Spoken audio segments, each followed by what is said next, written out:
Yogi Surajnath Guru Budnaji with Gorakh Sabadi's Sabadi number 202. mātā hamārī manasā boliye, pitā boliye nirañjana nirākāra, gurū hamārai Atīta boliye, jini kiyā piṇḍa udhārã. Translation by Bhagwan Nath and Surajnath. Call our desire mother. Call the pure and formless father. Call our guru timelessness, who liberates the body. Very simple words, but profound and dignified. Ground, philosophic. Tattadarshi, tattasangyani, tattagyani. Some explanation in both Hindi and English. इस शब्दी में माता के रूप में मनसा को, तृष्णा को हमारी माता कहा गया है, और पिता निरंजन निराकार, उसकी कोई कल्पना नहीं। निरंजन निराकारिता की कोई बात नहीं की जा सकती।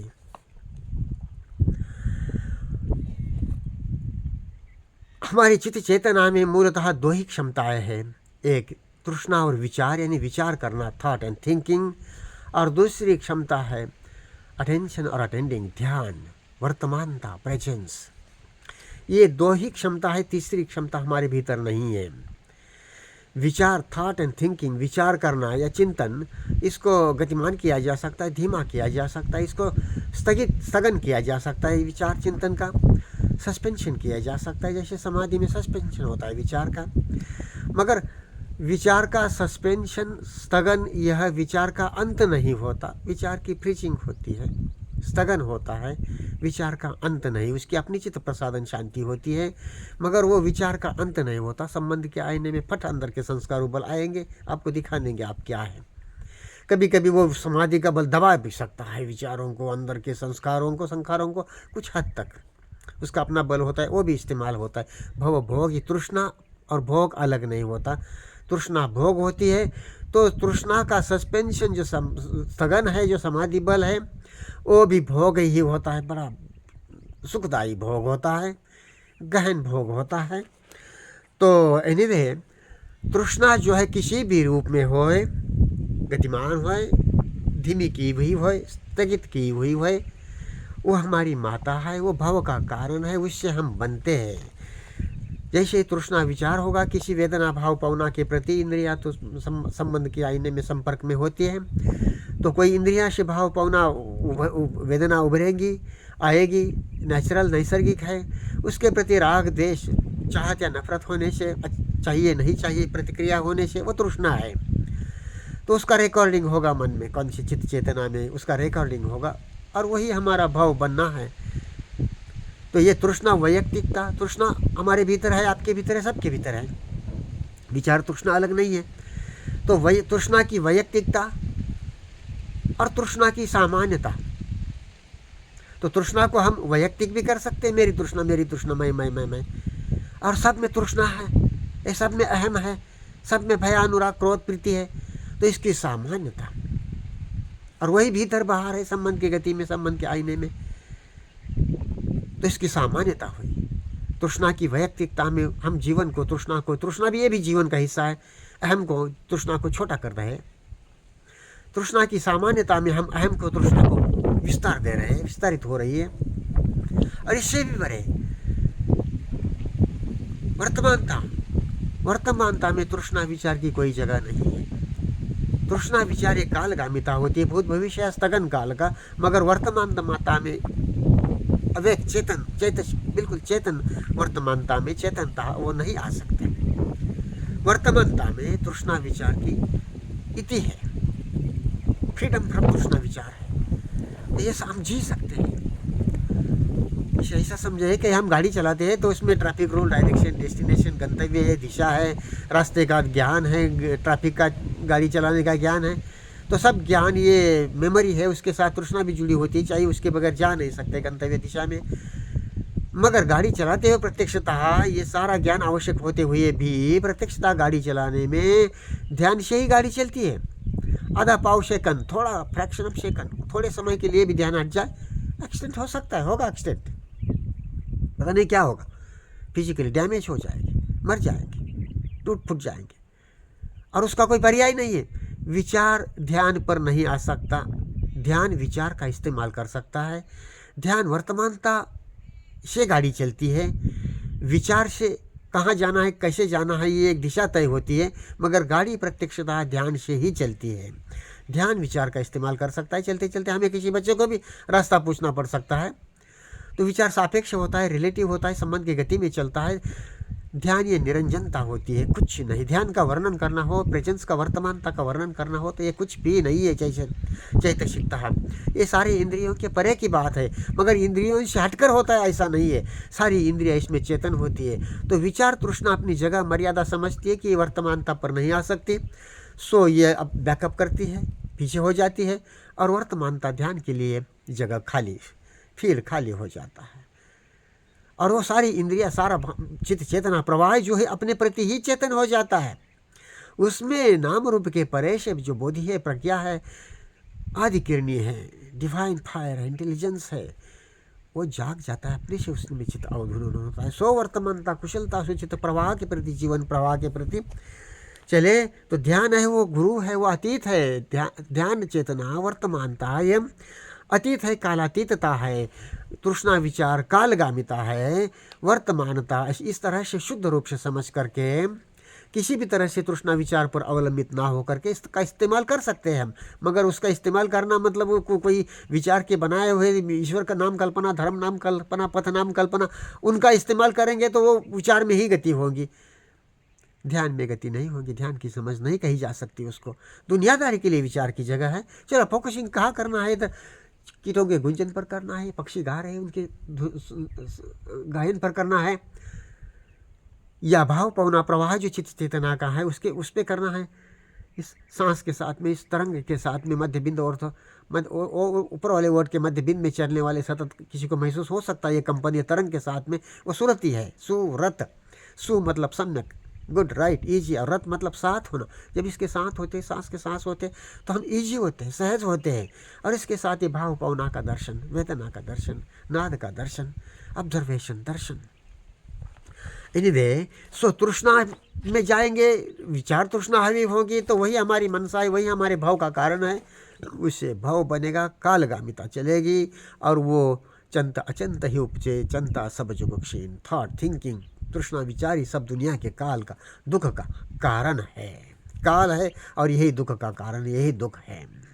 और वर्तमानता की शुद्ध समझ इस तरह से सादगी के साथ, अलग संज्ञान के साथ, सो अनित्य बोध, अनिश्चयता, अनिश्चितता, अनित्य बोधता, वर्तमानता, ज्ञात से मुक्तता, अलग संज्ञान से, यथाभूत बार बार सदर्शन, यथाभूत सदर्शन, बार बार विचार में नहीं, विचार में बहना हो तो बार बार वर्तमानता में आना, कुशलता से आना। उसको ध्यान विचार का यानी कि कहाँ इधर फोकस करें, यहाँ ये चीज़ है तो फिर देखते रहने में ध्यान का हट गया, देखने का प्रक्रिया चल गई। तो कुशलता से ध्यान जो है विचार का इस्तेमाल कर सकता है, इसको साइड भी कर सकता है।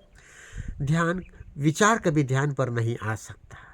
और ये जो ध्यान है वो जो उसकी निरंजनता है वही हमारी पिता कहा है गोरखनाथ जी ने, मगर उसको हम समझे एक सांकेतिक शब्द है।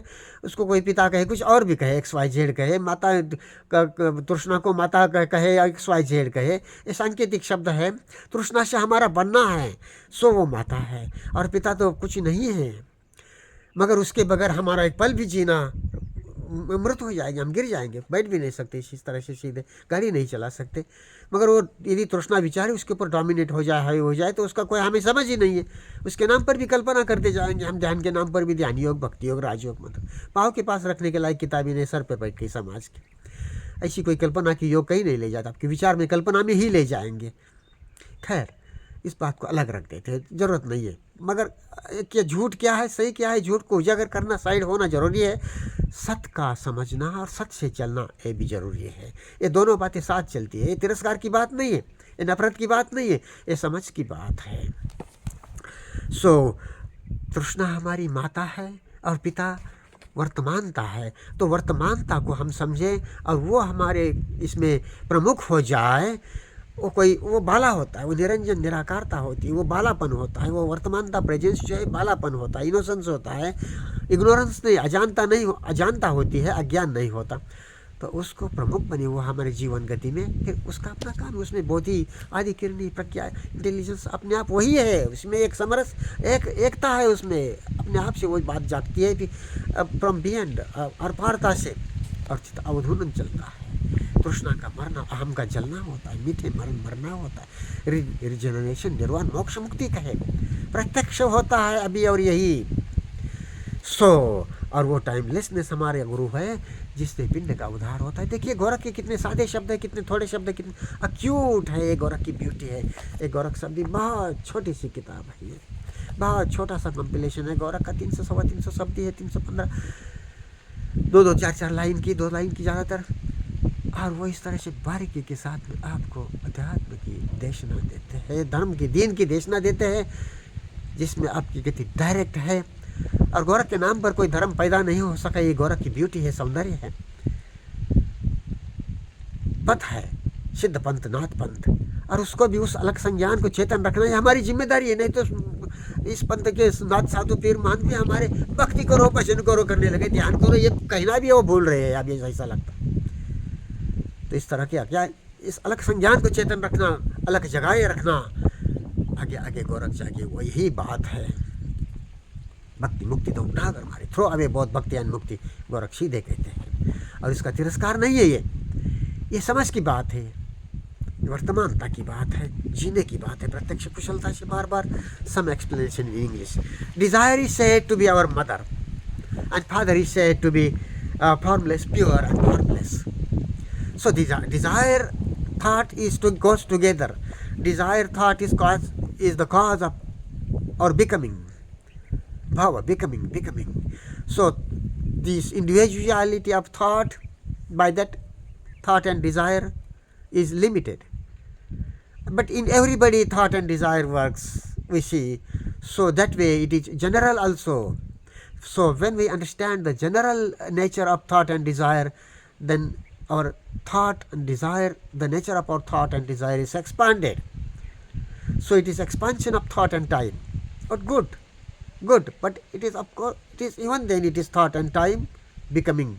So sorrow and ignorance, movement in time, whether it is individual or general, particularized or generalized, it is limited in the scope of thought and time, in the period of time. And that is what our mother is. Because of that, our recording, whatever there are in the mirror of relationship, there are sense organs are open, we see, we look, we listen, we feel, we smell, etc. We taste, and that with the pleasing or paining sensations, feeling that come up with in the mirror of relationship with through sense organs, there are pleasing or paining sensations, feelings, and with reactions toward those feelings and sensations with desire, inwardly, psychologically, there is tapping in, recording of those sensations, feelings. So that is what our becoming is, and that's this cause of, basic cause of that is desire of attraction or repulsion, raga or desh. That way our becoming, tapping, recording and becoming is. So desire is our mother, and father is pure and formless. Where is it? What is it? You see, in our consciousness, basically there are only two potentials. One, thought or thinking, which implies desire or desiring. The other is attention or attending. To understand this instantly, we drive a car with knowledge, with direction, destination, traffic rules, technical skill, driving skill, etc., etc. While driving, we may have to ask about the road to some boy, to some person, lady, gentleman, whoever, on the way. So that way, by thought and desire, by memory, by records, we drive a car, go on to destination. But actually, while driving a car, if we lose attention for a second or half, or a fraction of a second, we may have accident. It is certain. So despite all knowledge, while driving our car, our vehicle, our driving goes by attention and not by thinking. So thought can be subordinate to attention. Attention can use thought, but in general, in our life, most of us, our life, it is unfortunate that thought and desire is dominating. And though attention is so innate, but when it is being dominated by thought and desire, it cannot show its potential. It is bala, it is vulnerable. So, presence attention is innocence in itself, and it is potent, it is timelessness, and it is potent of the ending of time, using time, and then time, thought, thinking becomes friend, not an enemy of us, not just sorrow, but it becomes friendly when it is being used by attention. So what is needed is click of understanding and shift into fundamental shift into from time into timelessness, from thought into attention. So coming to attention, and without ideal that attention should live continuous, that is thought and desire. It doesn't happen. So this is machinery. It cannot be kept in the same gear all the time. So understanding this nature of body-mind, having passion in itself is silent passion for something, for nothing. To know about life, presence is nothing, presence is movement, presence is changing, everything is impermanent, changing. So insight into impermanence, anitya bodh, insight into freedom from the known, alak sangyan, insight into everything is impermanent in the field of name and form, thought and time. So insight into insecurity, uncertainty, everything is changing, anitya bodh, the alak sense, that way, every time open to come to presence and living it with skill and diligence. Presence is our Father. This presence is pure and formless. It is not time matter. It can use thought, but thought cannot come unto presence. Thought can be speeded up, slowed down, or suspended as in samadhi unmani. That is good. That is very pleasant. That is potential, much power. Samadhi bal, much power of samadhi. And that can suppress this feeling, sensations, boiling layers of this consciousness for some time, but not always. But samadhi is suspension of time, not the ending of time. Presence of living is timelessness, so in that there is the ending of time in a way. Well, the sabdis are so compact words, acute words, direct words, and profound sense, philosophic, grounded philosophy, tatta sangyan, tatta gyan, not aerial philosophy, not just foggy philosophy, not verbosity. Simple words, direct to the point words, and profound reality being exposed, presented before us. Let's understand it, live it, and live the timelessness, and so the ending of time, the ending of self. Call our desire mother, and this presence attention, thought and desire is mother, and presence attention is our father, which is nothing, invaluable. Thought, desire has such values. So let this father, or this formless, pure and formless, work in us with skill and diligence of it by working on it again and again. This book of mind, observing it, and that way the ending of time, flowering and withering of feelings and sensations in the fire of observation. Not only this, sometimes breaking, tearing, cracking, exploding like storms flowing in, and ending, withering, the emptying of consciousness actually being experienced through the fire of attention, through the fire of observation, in the fire of meditation, with the elections, with insight into the elections, freedom from the known, with insight into impermanence, everything is changing, and with insight into the uncertainty, aniccaita, so fear, insight into fear, and insight into fear is itself fearlessness. The ending of fear is fearlessness. It is not ideal that there is no, there should not be, or there is no fear. No, if fear comes up, observe it closely and diligently. Anger, fear, hatred, greed, envy, positive, negative, compassion, affection, whatever. Observation of feelings, the stream of the mind, book of life, with skill and diligence.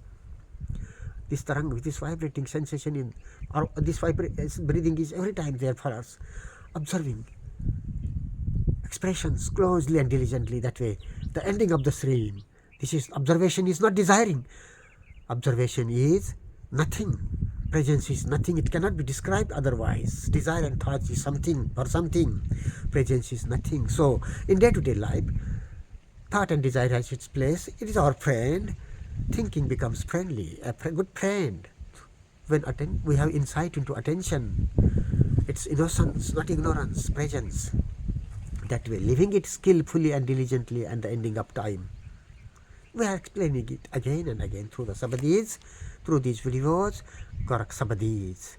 Let's understand it, live it directly, without falling into any traditions and beliefs, ideas and ideologies, and these marketplace religions. No. Let us understand and live the ending of time, the ending of self, which is dying, that is sweet. Psychological dying, that is sweet. Not physically. Physical, sometime we have to die after all. But dying psychologically now in the fire of presence is sweet, it is unburdening, it is ending, it is regeneration, it is nirvana, nibbana. Alak.